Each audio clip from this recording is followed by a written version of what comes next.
Estamos aqui para mais uma aula do curso da ETAD, Escola de Educação Teológica das Assembleias de Deus, e estamos estudando o ciclo 2, a matéria Seitas e Heresias, Apologética 2. Na aula passada, lição de número 8, nós falamos de algumas armadilhas contemporâneas. Hoje, na lição de número 9, iremos falar de armadilhas contemporâneas 2. Tudo pronto para o anticristo. Nós vimos na lição passada alguns movimentos de natureza filosófica, científica e até pseudocientífica e espiritual. Nem sempre é possível sistematizá-los com religiões formais, ainda que seus defensores sejam ardorosos como os devotos mais piedosos.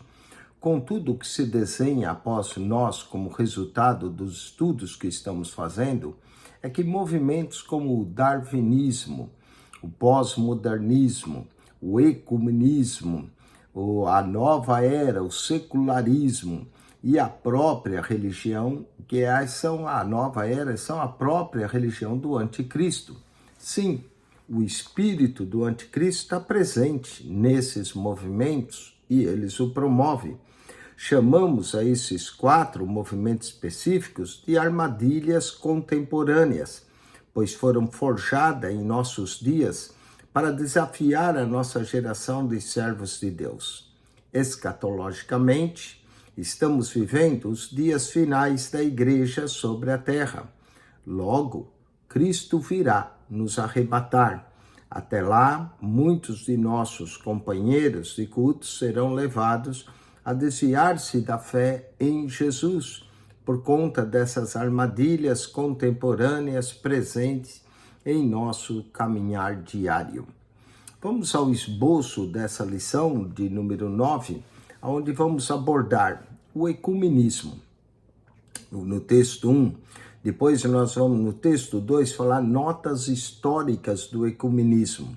No texto 3 falaremos da nova era. Texto 4, notas históricas da nova era. E texto 5, iremos falar de símbolos ocultistas da nova era. Vamos então ao texto 1, o ecumenismo. O termo grego oikonomene para ecumenismo significa aquilo que pertence ao mundo. A expressão representa o caráter universal de algo, como as ideias a respeito de Deus. No decorrer dos séculos, 3 diferentes segmentos do cristianismo têm se apropriado desta palavra, reivindicando o ecumenismo, ou a ecumenicidade. Primeiro, a Igreja Católica Romana afirma ser ecumênica, por abranger todo o mundo. Segundo, as igrejas ortodoxas do Oriente alegam também sua ecumenicidade, apontando sua ligação com a igreja primitiva. E também certas igrejas protestantes, estimuladas pelo ecumenismo de Genebra, evitam esforços no sentido de unir as igrejas de todo o mundo para com isso tornar aparente e visível a união da cristandade. Dentro da cristandade, o ecumenismo materializa-se na tentativa de promover algum diálogo entre as tantas escolas de interpretação teológica, na esperança de uma unidade doutrinária. Mas isso é quase que impossível, pois a religião cristã tem se revelado uma capacidade nunca vista de fragmentação e divisão, praticamente interminável e historicamente irreconciliável. Quanto à síntese do ecumenismo, a primeira divisão que ocorreu na história do cristianismo foi no ano de 1054, chamado Grande Cisma, a Grande Divisão, quando a Igreja do Oriente separou-se da do Ocidente. De lá para cá, os cismas se têm acentuado.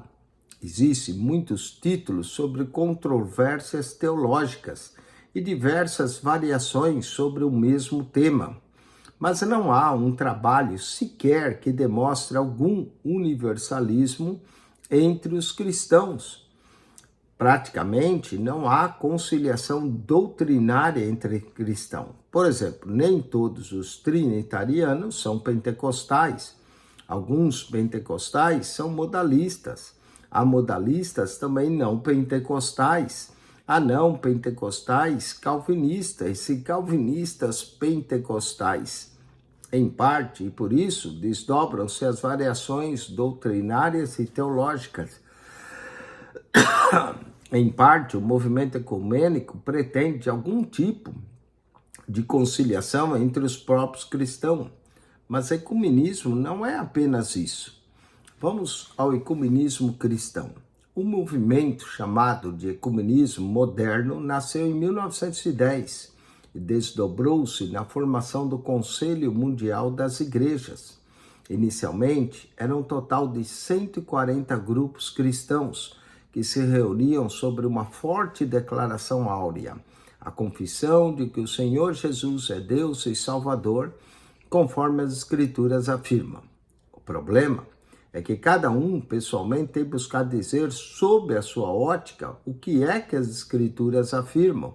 Assim, a unicidade de intenções se anulam diante da diversidade de pensamentos doutrinários irreconciliáveis. Para tornar a situação ainda mais insustentável do ponto de vista bíblico e ortodoxo, a Igreja Católica passou a participar como observadora das reuniões do Conselho Mundial de Igrejas.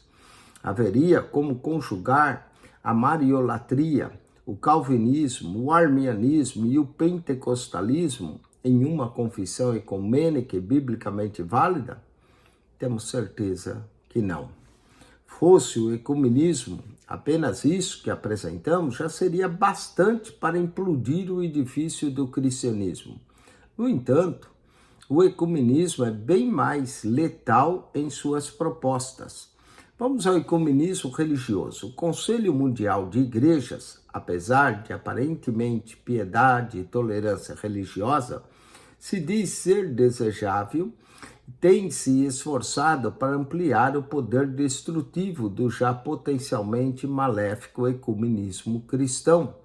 Esse conselho tem se empenhado para fazer o ecumenismo cristão um ecumenismo religioso, que seria uma fusão de forças para ampliar as ações sociais e beneficentes, mas que só estaria plenamente finalizado mediante a função de credos. É oportuna a explicação de Paulo, cristiano apologista.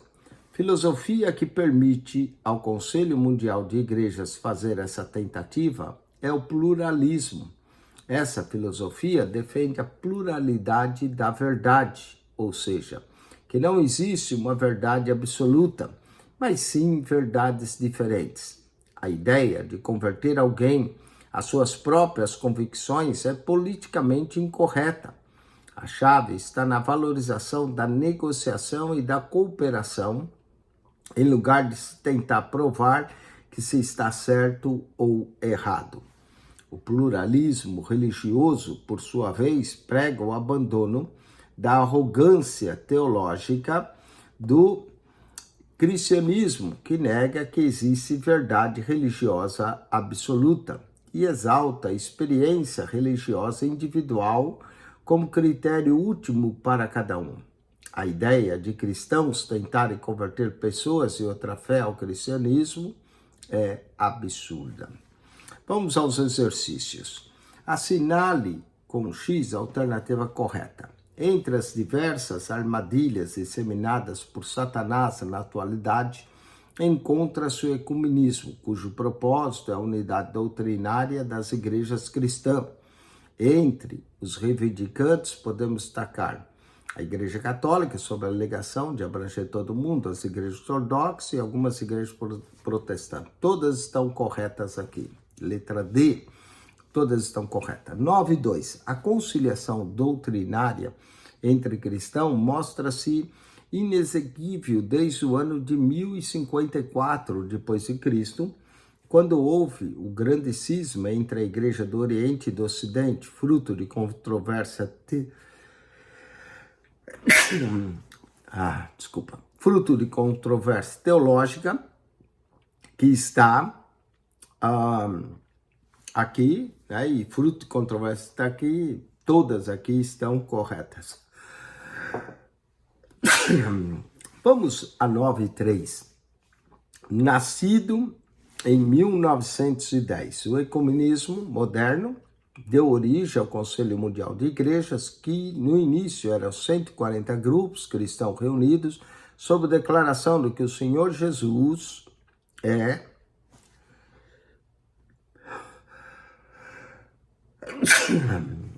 perdão, irmãos. Letra B, Deus é Salvador. Deus é Salvador. 9.4. Com a participação da Igreja Católica Romana, o Conselho Mundial de Igrejas passou a evidenciar esforços para tornar o ecumenismo cristão e ecumenismo religioso, que seria uma fusão de, aqui,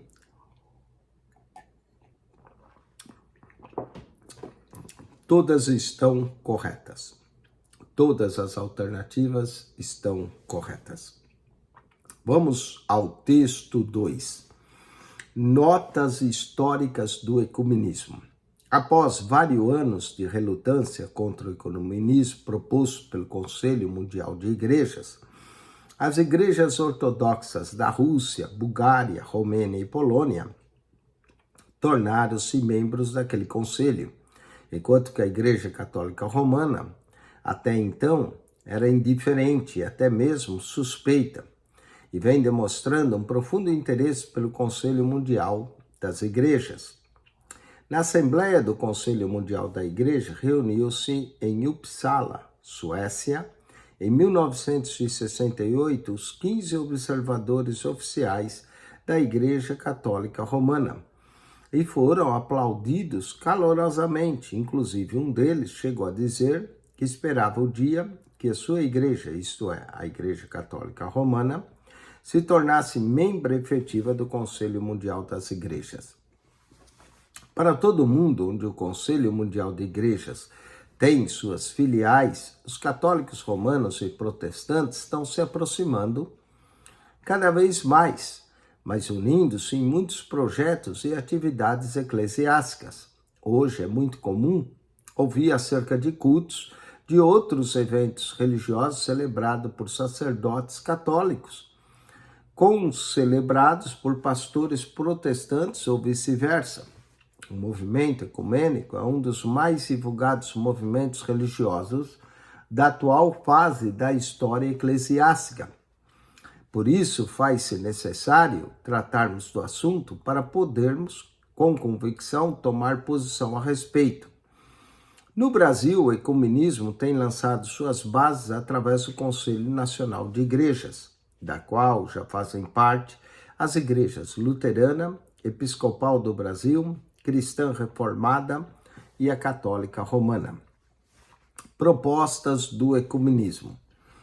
Não obstante possuírem elementos distintos, as igrejas católicas romana ortodoxa e protestante estão trabalhando para alcançar um ecumenismo amplo e sem fronteiras que culmine com a união de toda a cristandade. Com o propósito de tornar isso possível, 2 medidas foram tomadas por iniciativa de algumas igrejas protestantes. Em 1938 foi fundado o Conselho Mundial de Igrejas e, segundo, a realização do Conselho do Vaticano II entre os anos 1962 a 65. Devemos reconhecer a proposta ecumênica da Igreja Católica Romana, feita no Concílio Vaticano II, tem um alcance bem maior que as medidas ecumenistas propostas pelo Conselho Mundial de Igrejas. O ponto mais alto da questão ecumênica, proposto pela Igreja de Roma, consiste em duplo aspecto. Primeiro, que considere o fato de ter deixado o catolicismo, pelo que deve voltar ao seio da Igreja-mãe. Segundo, que submeta ao Papa de Roma como único pastor. Evidentemente, para o protestantismo e a Igreja Ortodoxa aceitar a política ecumênica do Vaticano significa renunciar aos muitos séculos de lutas entre o predomínio católico romano, a adoração às imagens de escultura, a pretensa infalibilidade papal e demais hábitos e crenças pagãs do catolicismo romano, além das inovações e distorção doutrinárias da Bíblia. Isso sem falar nas perseguições e massacres como foram os da Inquisição. A refutação ao ecumenismo. Para melhor explicar a nossa posição diante do ecumenismo, proclamado pelo Conselho Mundial de Igrejas, apoiado pela Igreja Católica Romana, queremos adiantar que não podemos aceitá-lo. Por quê? Primeiro, a unidade sobre a qual Jesus falou em João 17, 19, 23, tem Cristo e não qualquer outra pessoa ou organização como centro de convergência. Segundo, insistimos na absoluta necessidade de o homem nascer de novo através do sangue de Cristo, o único meio de salvação, enquanto que no ecumenismo procura congregar num só rebanho salvos e ímpios, como se nenhuma diferença houvesse entre ambos. Terceiro, insistimos no cumprimento da ordem missionária de Jesus, que só será possível se virmos os homens com Cristo, os viu pecadores perdidos, sujeitos ao inferno, e não importa a religião que pertençam.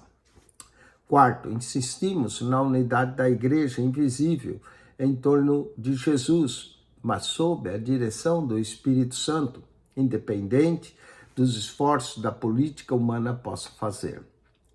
E quinto e último ponto, temos aqui o quinto e último sexto, cremos que o Conselho Mundial de Igrejas e a sua política ecumenista estão servindo de instrumentos de Satanás para levantar na terra a superigreja, que dará suporte espiritual à carreira do anticristo, a besta, e seu falso profeta após o arrebatamento da verdadeira igreja salva.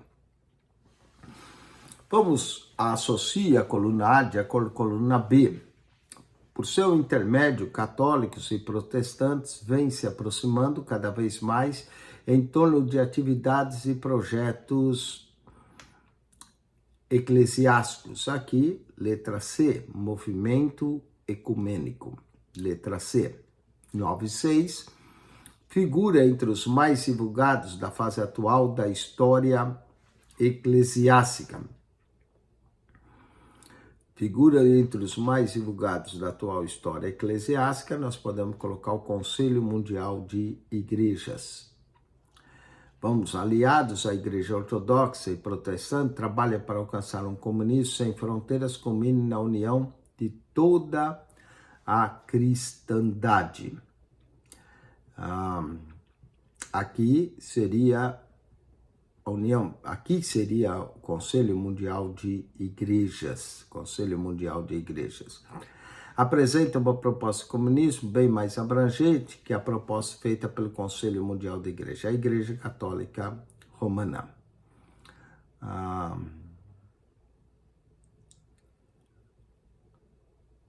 Figura entre as mais divulgadas atual da história da Igreja seria a letra A, o Concílio do Vaticano II.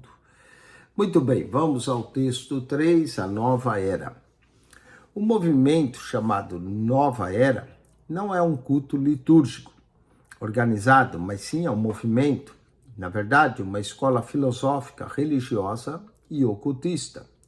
É também um movimento político mundial, apontado por muitos estudiosos da Bíblia como a futura religião mundial, a religião, na verdade, do anticristo. De acordo com as profecias das Escrituras, a vinda de Jesus será precedida de grandes movimentos religiosos mundiais que se unificarão sob uma única bandeira. E não há um movimento hoje tão complacente como a Nova Era, no sentido de abarcar todas as religiões anticristãs. Desde os anos 60, a Nova Era vem crescendo, porém, estava fora da vista da atenção das igrejas e dos crentes. Mas isso mudou na década de 80, quando multiplicaram os seminários e palestras sobre o tema. A importância de estudarmos a nova era é uma proposta de uma nova ordem mundial, com um só governo mundial, uma só religião oficial mundial e um só sistema financeiro mundial. Para tal, ela mistura bem verdade e erro, de modo tão sutil que suas mentiras parecem verdades. A nova era também é chamada de terceiro milênio, era de Aquário, a nova consciência cósmica. Tudo isso são termos que a nova era aplica. Síntese da nova era. Deus. Quem é Deus para a nova era? É a energia mística e impessoal que envolve e penetra tudo e todos. Deus é a grande mente universal. Deus, como a Bíblia ensina, não existe. Deus é tudo, é um panteísmo. Tudo é Deus, é um monismo. Para os adeptos da nova era, todas as coisas existentes são Deus. Seus adeptos se referem à Terra como a deusa Terra. Jesus Cristo. Para os da nova era, um grande mestre, como são os da nova era. Cristo ilustra bem o que é um ser iluminado, como os da nova era. Ele é o Avatar, síntese da era de peixes. Avatar é um tipo de precursor da Maitreya, o salvador do mundo da nova era. O Espírito Santo. Para a nova era, o Espírito Santo é uma forma de energia mística e cósmica para ser utilizado no sentido criativo ou físico. O homem é uma partícula do Deus impessoal e universal, o qual é a energia universal. O homem é o seu próprio Deus, visto aqui o culto do eu, conforme 2 Timóteo 3:2. O homem é constituído de forças psíquicas imanentes que ele precisa descobrir e ativar. O homem é o próprio criador ou aperfeiçoador dessas forças. O homem deve buscar e aceitar orientação espiritual diretamente do mundo, dos espíritos mais desenvolvidos seres humanos, e lembrando que cada pessoa é livre para agir como quiser e desejar, é o mesmo espírito presente no pós-modernismo. A verdadeira religião. Todas as religiões têm muita coisa boa e de valor, e todas caminham para o mesmo objetivo. Portanto, é lógico e necessário que todas sejam unificadas para que haja uma só e completa religião universal. O ecumenismo já deu início a esse sistema há muito tempo entre as igrejas. Pecado e mal. Pecado e mal são falsas ideias adquiridas pela mente mortal da humanidade. Ensinar que existe pecado e mal é violentar a mente do povo. Pecado é o indivíduo ignorar sua própria divindade. Vê aqui que a nova era é uma outra forma de expressão de seita de ciência cristã. Salvação é o desenvolvimento dos poderes psíquicos de cada indivíduo. Esse desenvolvimento tem lugar quando o indivíduo dá vazão ao seu próprio potencial, praticando os ensinos da nova era. A salvação, como a Bíblia ensina, diz seus adeptos, é um crime psicológico. A morte é o momento em que a pessoa experimenta a sua união com Deus. Essa união somente ocorre no momento da morte. E se a pessoa tiver alcançado o necessário grau de perfeição mediante sucessivas reencarnações, reencarnação é o falso ensino de que a alma de que morre renasce com outra pessoa, quantas vezes for preciso até atingir a perfeição. Satanás é qualquer indivíduo que desconhece seu potencial interior e que por isso não o desenvolve. Céu e inferno são apenas estados da consciência do bem e do mal, estados esses que ocorrem somente nesta vida. Esses são os ensinos da nova era. Vamos lá, marque-se para certo e para errado. A nova era restringe-se a uma forma de culto litúrgico organizado, considera por isso, por alguns estudiosos da Bíblia, como a função futura religião mundial, religião do anticristo, certo? 9 e 10. É relevante estudar a nova era porque propõe uma nova ordem, um novo governo, um sistema financeiro, uma única religião, um âmbito mundial e sutil, sem misturar verdade e mentira, certo? A nova era é adapta de conceitos filosóficos do panteísmo, Deus é tudo, e do monismo, tudo é Deus, certo? Imbuída do mesmo espírito do pós-modernismo, a nova era postula que o homem é seu próprio Deus e que todo indivíduo é livre para agir como deseja, certo? Já viu, né? Todo indivíduo é livre para agir, por isso que atrai muitos seguidores. Vamos ao texto 4. Notas históricas da nova era. Helena Pretovena Blavatskyaya, russa, fundou a Sociedade Teosófica em 1875 em Nova York, nos Estados Unidos. Grande parte dos ensinos da nova era procede do teosofismo, que é a ciência de Deus, e dos ensinos da senhora Blavatskaya. Alguns desses falsos ensinos são difundidos através dos seguintes conceitos, inspirados muitas vezes no budismo e no brahmanismo: que o ser humano está sempre a evoluir para sua divinização através de sucessivas reencarnações, que o ser humano pode salvar-se a si mesmo, isto é, ele não precisa de salvador algum, e que todos devem trabalhar e colaborar para o crescimento, avanço e predomínio de uma fraternidade universal, segundo os princípios do teosofismo. Vamos continuar. Alice I. Bailey, 1880 a 1940. Era profetisa da nova era e um dos primeiros promotores na metade do século XX, inglesa, residente nos Estados Unidos da América. Foi ela a terceira presidente da Sociedade Teosófica. Demônios lhe ditaram as mensagens que formulam o plano de ação da nova era, chamada de O Plano.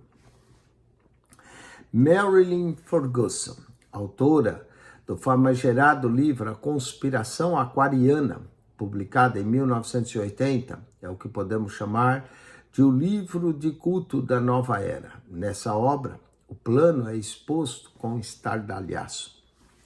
Benjamin Creme, destacado líder conferencista da nova era e discípulo de Alice Bailey, Creme se proclamou precursor e porta-voz de Maitreya, o anticristo que está por vir. Foi a instrução fundada por ele, a Share International, que em 1982 financiou um dos principais jornais do mundo de página inteira, afirmando: Cristo já chegou e está aqui e agora. Como funciona a nova era? As agências da nova era. Existem muitas entidades e organismos que difundem, promovem e projetam crenças, ideias, ensinos e atividades da nova era. Vejamos algumas. Certas igrejas ditas cristãs evangélicas, essas afastaram-se do cristianismo bíblico, perderam a visão espiritual e desprezam a grande comissão de Cristo, a igreja como temos nos evangelhos. Essas igrejas seguiram não só o ecumenismo, como também crenças filosóficas, religiosas e antibíblicas da nova era. Movimentos ecológicos. Sua grande maioria é denominada segundo a crença e postulado da nova era, partindo do princípio de veneração religiosa para com a terra. A campanha de preservação do meio ambiente desses organismos parte de princípios panteístas, inclusive com elocuções intituladas Mãe Terra. Anestesia internacional. Também está vinculada à nova era. Como o homem é um Deus virtual, segundo a nova era, seus direitos e pretensões estão acima. Partindo desse credo, a entidade age como mundo afora. A ONU, a Organização Mundial das Nações, tem afinidade com a nova era. ONGs, organizações não governamentais, com raras exceções, são projeções da nova era. Um exemplo é o organismo ambientalista Greenpeace, Paz Verde. Louváveis são os objetivos sem fins lucrativos, mas literalmente está integrada à nova era. A música é outro agente da nova era. Sua música percorre o mundo, como é o caso do chamado rock evangélico, dentre muitos. Essa música anticristã encontrou espaço até na igreja, aliada à música da nova era. Era a mídia com seus filmes e publicações. Vamos então aos exercícios agora. Assinale a coluna A de acordo com a coluna B. 9.13. A agência da nova era que se baseia em princípios panteístas. Essas agências da nova era que se baseia em princípios panteístas é o movimentos ecológicos, letra C. A agência da nova era, que parte do princípio que o homem é um Deus virtual e seus direitos estão acima de tudo, aqui são a Anistia Internacional, letra A. Suas realizações são segundo os princípios da nova era. Aqui são organizações não governamentais. Agência da nova era, de forte expressão através dos seus princípios, adentro até mesmo o círculo da igreja. B, a música. B, a música. Vamos agora ao texto de número 5. Símbolos ocultistas da nova era. Aí é importante que o aluno acione a sua plataforma, porque agora vamos mostrar alguns símbolos. A nova era utiliza-se de símbolos e meios de identificação, infiltração e divulgação sutil, disfarçada, silenciosa e pacífica, inofensiva. E eles representam costumes e práticas. Vamos lá, aí símbolos. Por exemplo, a cruz tal, que é uma cruz em forma de T, assim. Essa cruz era gravada na testa de toda pessoa admitida nos mistérios de Mitras, um deus dos antigos persas e arianos da Índia. Para os persas, Mitras era um anjo de luz, ou luz celestial. Era também identificado como Sol. O mitrianismo tomou a forma de uma religião de mistério, com ritos e cerimônias elaboradas. Ele veio para o antigo mundo romano cerca do ano 75 a.C. e chegou a estar colocado como principal competidor do cristianismo por 200 anos. Esse símbolo está presente na maçonaria moderna sobre o símbolo do esquadro em T. Escaravelo. Escaravelo é o besouro do esterco, que é o antigo simbolismo do egípcio da reencarnação. É também símbolo de Beelzebu, senhor das moscas, Satanás. Esse símbolo é usado dentro do ocultismo para mostrar que seu portador tem poder, além de ser uma fonte de proteção em relação a outros dentro dos reinos ocultistas.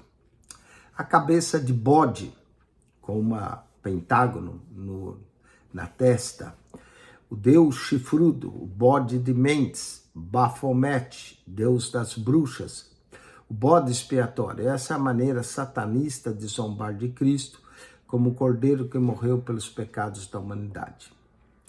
O A com um círculo, esse é o símbolo da anarquia, representa a abolição de toda a lei. Inicialmente, adeptos da música punk usaram esse símbolo, mas agora é vastamente usado pelos seguidores do heavy metal. A suástica, ou roda do sol, antigo símbolo religioso usado bem antes de Hitler vir à cena, foi usado em inscrições budistas, monumentos celtas e moedas gregas na adoração ao deus Sol. Supõe-se que representa o curso do Sol nos céus, a suástica. A combinação numérica 666 representa o número da besta, Satanás, o anticristo. O último livro da Bíblia declara que aqui é a sabedoria. Quem tem entendimento, calcule o número da besta, pois é número de homem. Ora, esse número é 666. Apocalipse 13:18. Yin e Yang, aquele símbolo da filosofia chinesa. Dois grandes princípios ou forças opostas sobre os quais integram as coisas do universo. Yang, é o masculino, luz e positivo. Yin é feminino, escuro e negativo. Todos os fenômenos podem ser classificados nesses termos. Anki, pronuncia-se Anak, conhecida também como a cruz de Ansata, símbolos de ritos de fertilidade, estabelecimento da concupiscência dentro de uma pessoa, um espírito de luxúria, e o poder dessa união de representação do masculino e feminino é também chamado o selo da longa vida. Praticantes de feitiçaria que planejam abuso sexual vestem o Anki como uma estrela. A cruz invertida, ou cruz sulista, simboliza a zombaria e rejeição da cruz de Cristo. É uma cruz de ponta cabeça e pode ser vista em muitos grupos de rock e aparece nas capas de álbuns de heavy metal. O chifre italiano, também chamado de chifre de unicórnio, ou ainda cajado de leprechaun. Esse é um símbolo que foi introduzido ao movimento da Nova Era pelos senhores druistas de Escócia e Irlanda. Era usado como instrumento druista para castrar animais e humanos. Tem sido encontrado e usado para sorte e fortuna. É usado para afastar a maluca, o mal-olhado, e também significa que Satanás tomará conta de suas finanças. Cruz satânica, uma cruz com um tipo de um anzol embaixo, um sinal de interrogação invertido na cruz de Cristo. Esse é um símbolo usado para questionar a deidade de Deus. Uma inversão desse dentro do ocultismo adiciona a representação três coroas maiores, Satanás, Belial e Leviatã, nas três barras iguais.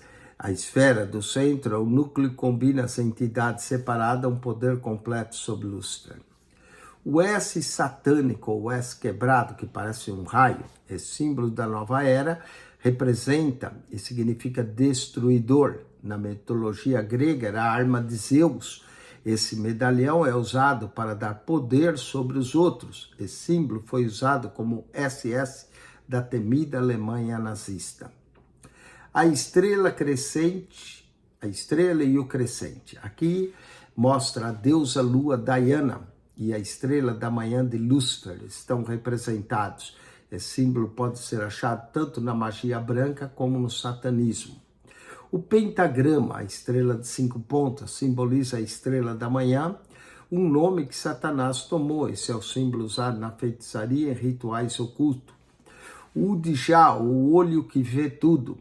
E esse é um dos poucos símbolos referentes a Lúcifer, o rei do inferno, aquele que pensa se condenará. O olho está meio aberto, ilustrando que ainda que possamos não pensar que Lúcifer está observando, julgando, ele está. A mão chifrada, a mão assim, e hoje muitos crentes fazem esse símbolo. A mão chifrada é o sinal de reconhecimento entre aqueles que estão no ocultismo. Ela também pode ser usada inocentemente por aqueles que identificam a música heavy metal. A cruz quebrada, o símbolo da paz, que parece o símbolo da Mercedes invertido, né? Esse é um símbolo da nova era que representa o escárnio da cruz de Cristo, que uma pessoa se junta ao satanismo. O hexagrama, também conhecido como estrela Davi, ou timbre crest Salomão, esse símbolo foi usado pelos egípcios bem antes dos israelitas o adotarem. Os judeus começaram a usar como estrela Davi durante o cativeiro babilônico e agora, como um claro significado judaico, não pode ser condenado. O triângulo, a pirâmide do olho mau, esse tem na nota de $1 atrás, simboliza a seleta ordem dos liberalistas que formaram uma religião de adoração mística sobre os mistérios das escrituras. Eles estão no controle do olho de Lúcifer e creem que são escolhidos por Satanás. Essa marca está em uso nos Estados Unidos e declara ao mundo o olho de Lúcifer. Satanás está sobre as finanças mundiais através do Deus Sol, Ra. Esse símbolo concede a sabedoria aos magos financeiros. O arco-íris é o símbolo principal da nova era, mas é apresentado só metade, representa a ponte entre a alma humana e individual. E a grande mente universal ou alma universal também é considerado como ponte mental. Arco-íris, essa palavra íris atribui a deusas egípcias, né? Íris, mas na Bíblia é conhecido como arco de Deus. Ainda falando do arco-íris, essas energias cósmicas, a cidade de Shambhala, na Bíblia, o arco-íris é o único símbolo da aliança entre Deus e seu povo. Unicórnio é o símbolo da liberdade e da promiscuidade sexual, do bissexualismo, do homossexualismo, do insexualismo, do metrosexualismo, do pansexualismo, do transexualismo e toda sorte de desvirtuamento do padrão bíblico homem. Conclusão sobre a nova era. Nessa curta abordagem de símbolos, encerramos a conclusão da seguinte forma, com a palavra Deus, diante da palavra Deus. A nova era, em resumo, é feitiçaria e demonismo juntos, agora disfarçados, mas futuramente, afirma a nova era, que a etapa final do seu estabelecimento teve início em 1987 e está prosseguindo até atingir todas as metas, isso é, Satanás propala. Mas Deus já tem a resposta pronta para o inimigo, no Salmo 2, verso 4, Isaías 59, verso 19, como povo de Deus, a firme posição estão na confiança da palavra de Deus. Vamos ler Isaías 59, versículo 19. Está escrito assim, Isaías 59, verso de número 19. Então temerão o nome do Senhor desde o poente, sua glória desde o nascente sol, vindo o inimigo, como a corrente de águas, o Espírito do Senhor arvorará contra ele a sua bandeira. E tem outros textos que o aluno pode ler. É somente Jesus que em breve estabelecerá uma nova e perfeita era, uma nova ordem mundial será estabelecida por Cristo na Terra durante o milênio. Daniel 7,14 também menciona isso. Vamos aos exercícios. Relacione a coluna A de acordo com a B.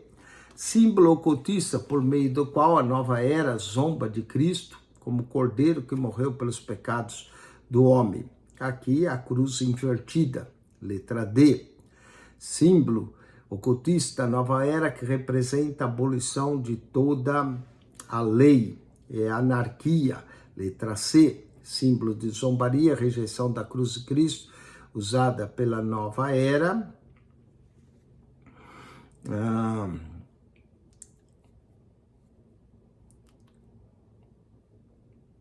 Aqui seria o símbolo é a cabeça de bode, letra A, e símbolo principal da nova era, e representa a ponte entre a alma humana e a alma universal, o arco-íris, letra B. Vamos à revisão da lição, marque C para certo e para errado. Segundo o apologista Paulo Cristiano, o ecumenismo religioso é a filosofia que depende da pluralidade da verdade, certo? Um dos pontos mais salientes da proposta comunista da Igreja Católica refere-se à submissão do Papa de Roma como único pastor, certo?